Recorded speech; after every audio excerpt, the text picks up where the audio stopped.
Bonjour, je m'appelle Hervé Lenning, je suis mathématicien à la base, mais je m'occupe beaucoup de cryptologie. Dans quel cadre intervenez-vous à l'ESTI? Dans le cadre du master d'intelligence économique où je donne quelques cours de cryptologie. Très bien. Pourriez-vous nous définir la cryptologie en quelques mots?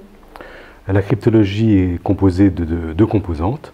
La cryptographie, qui consiste à chiffrer les messages pour qu'ils soient incompréhensibles pour un espion, disons, et la cryptanalyse, qui est le contraire exactement, essayer de décrypter les messages d'autrui.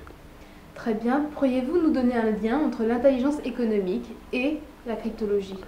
Le premier lien, c'est d'éviter l'espionnage de l'adversaire, donc en chiffrant ses messages, pour qu'il ne puisse pas les décrypter. Et deuxième lien, mais là, on touche plus l'espionnage économique que l'intelligence économique, c'est la cryptanalyse pour décrypter ces messages.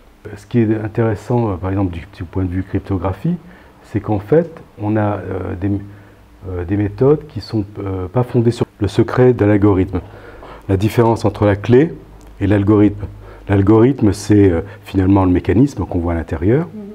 Et la clé, c'est ce que je vais noter là. La méthode totale, c'est qu'elle se défend, pour les secrets vraiment très secrets, si j'ose dire, elle se défend carrément en utilisant des ordinateurs. Les ordinateurs qui calculent tout ça n'en sont pas sur Internet, n'ont qu'une connexion Internet. Donc normalement, ça ne peut donc pas être espionné. On se méfie malgré tout, il faut toujours se méfier. Hein. Faut pas l'exemple des Allemands avec Enigma, dont ils étaient sûrs que c'était indécryptable, montre qu'il ne faut pas avoir ce genre d'attitude. Et là, effectivement, c'est la méfiance totale, on ne le met pas sur Internet du tout. Par exemple, le fait de ne pas chiffrer. Vous avez la bataille de Tannenberg où les Russes ont été taillés en pièces par les Allemands, pourtant beaucoup moins nombreux, parce que les Allemands savaient exactement où tout corps d'armée était. Donc ils ont pu arriver à se faufiler entre les différents corps d'armée et déclencher une attaque au canon. Il n'y a même pas eu de corps à corps, rien du tout. Ça a été réglé uniquement comme ça. Donc l'absence de chiffrement est dangereuse. Bon, ça c'est pour la guerre, mais c'est dangereuse pour la guerre économique, pareil. Je pense qu'il y a beaucoup de sociétés. Le problème, c'est que